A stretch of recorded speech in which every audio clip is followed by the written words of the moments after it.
Hey, it's David. Welcome back to Cross Fitness, helping men and women get in the best spiritual shape of their lives, one workout at a time. Okay, quick thought about God in this video that I'm calling Our Daily Bread. Our Daily Bread. Okay, I'm in the book of Exodus, and I'm reading about manna coming down from heaven for the children of Israel. You may be familiar with the story. It's fascinating, it's fabulous, it's interesting, it's incredible.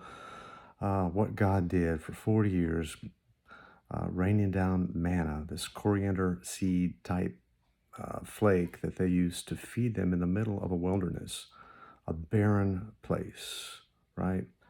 And so, I've got some takeaways on that physically and spiritually. Three things that I thought about this morning I'd love to share with you. Number one, physically speaking, you are what you eat. Okay, we know this. The quality of food is important. Dr. Carolyn Leaf is a wonderful author, a brain science neurologist. Talks about the MAD diet, the modern American diet, and how it's abbreviating and killing people and causing all kinds of grief with commercialized, industrialized food. Okay, so you are what you eat. Okay, that's important physically. Secondly, we need to fuel up daily physically, right? You can't have one meal a week. You're not going to see any athlete, well, I just eat on Monday, Wednesdays, and Fridays. There has to be proper fuel and regular fuel to fuel the workouts to produce peak performance physically. All right. And then thirdly, the quantity and quality of food will determine our shape, what shape we're in, right? Whether we're in good shape, bad shape, underweight, overweight, obese, or malnourished, right? The quantity and quality of our food determines our shape physically. Okay, now let's switch gears and think spiritually, right? Number one, you are what you eat.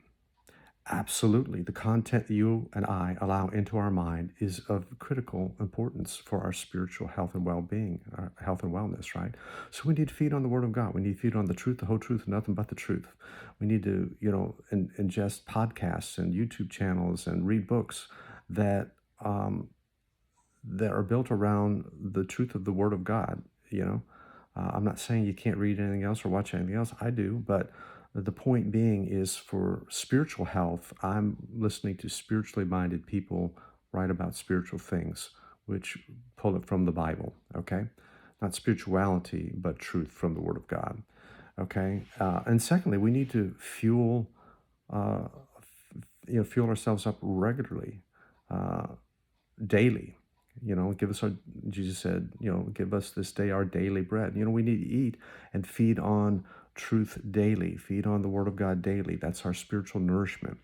We can't expect to go to church on Sunday, let the preacher, give us something, and that's it till next week. That's not going to work for a vitally, spiritually healthy life. Okay, I think you get that. And then number three is the quality and quantity of, uh, spiritual food that you ingest will determine what shape you're in. And I love how Rick Warren in The Purpose Driven Life talked about shape. I just listened to an interview with him by Carrie Newhoff on a leadership podcast. You can Google that. But in Purpose Driven Life, Rick Warren talks about SHAPE being an acronym regarding people. The S stands for your spiritual gifts. H, your heart. What are you passionate about? A, your aptitude. What are you good at? Naturally. P is your personality, and E is your experience. And when you put all those together, you can find God's will, plan, and purpose for your life, the purpose-driven life. You can get in shape by, following your design, your God-given design. Okay, so the quality and quantity of how you're putting in the things of God in your life will determine what shape you're in. Okay, I don't know. That's a stretch, but I hope that makes you feel, gives you some things to think about today. Okay, so give us this day our daily bread. If you've not gotten into the Word so far watching this, it's not too late. Go ahead and to do that. Time is always right to do what's right, as MLK said. So go for it today. Fuel up, eat well, eat wise. Have a great day. God bless you so much. For now, I'm David, your virtual mentor, reminding you that I'm always for you. I'm never against you. Have a great day.